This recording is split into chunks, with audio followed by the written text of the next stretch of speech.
नमस्कार मित्रांनो, मी संजय। आज मी माझ्या एका नव्या व्हिडिओमध्ये तुमचं स्वागत करतोय।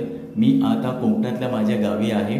माझ्या गावाचं नाव आहे देवगड आणि देवगड बीच आणि पवनचक्की मागे पवनचक्की आहे। या पवनचक्कीच्या इथे गार्डन आता चांगलं डेकोरेट केलेलं आहे। पूर्वी गार्डन नव्हतं, पूर्वी हा खडकाळ प्रदेश होता। इथे त्यांनी गार्डन बनवलं आहे आणि पवनचक्कीचं गार्डन आणि काही सेल्फी पॉईंट्स केले आहेत।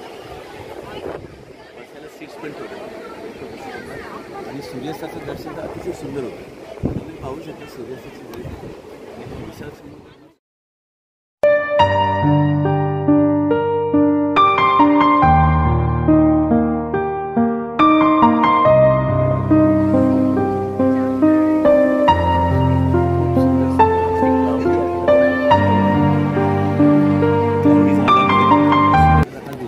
सूर्यास्त आम्हाला पाहायला मिळेल। लोक ह्या सौंदर्याचं लुक घेते, पण आता विशाल समुद्र बघितल्यानं तर नक्की काहीतरी वेगळं वाटतं। खूप थ्रिल आहे, खूप सुंदर आहे आणि समोर तुम्ही पाहू शकता तो देवगड किल्ला म्हणून तिथून पण असंच विहंगम दृश्य होतं। आणि हे देवगड बीच आणि तिथे सुरूची झाडं आहेत, सुरूची झाडं आहेत तिथे सुरूची झाडं आणि तिथून जो एरिया दिसतो ती नदी, म्हणजे त्या गावात जाणारी नदी आणि तिथे रोपवे पण आहे। काही धाडसी गेम्स पण सुरू केले त्या नगरपालिकेने। रोपवे इथून सुरुवात होतं, तिकडे जातो इंडिया।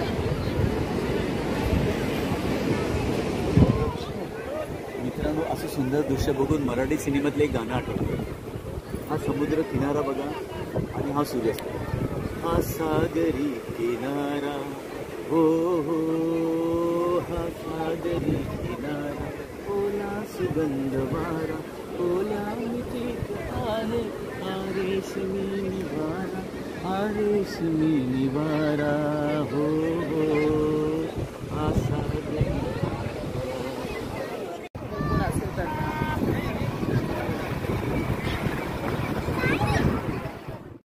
मित्रांनो बघा, तो आकाशात अतिशय आनंदाने उंच उंच गिरट्या मारणारा हा ईगल पक्षी, ते उंचावर बनवलेलं गार्डन, टेबल गार्डन, अथांग अरबी समुद्र आणि तो सायंकाळचा सूर्यास्त आणि तो फेसाळणारा समुद्र, विहंगम असं हे दृश्य आहे।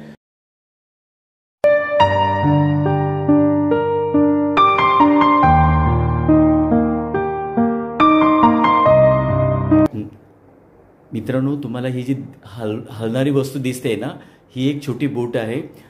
प्रचंड लाटा वाढल्या आहेत, हवा सुटली आहे आणि ढगाळ वातावरणामुळे ती बोट हेलकावं घेते। आम्हाला क्षणभर थोडं टेन्शन आलेलं, पण ती बोट सुखरूप दुसऱ्या ठिकाणी पोचली, त्याचा आनंद वाटला।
लिखेगी।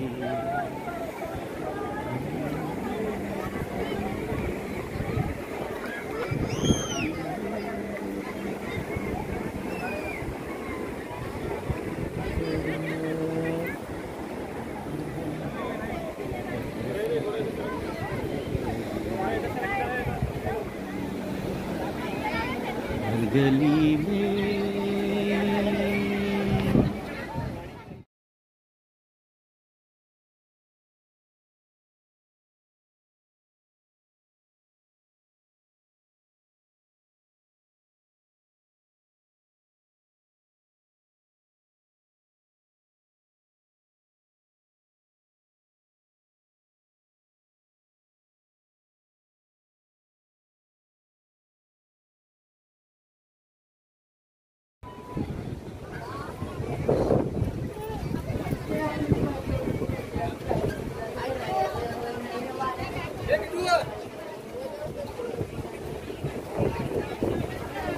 अरे इथं घाल ना. Gracias.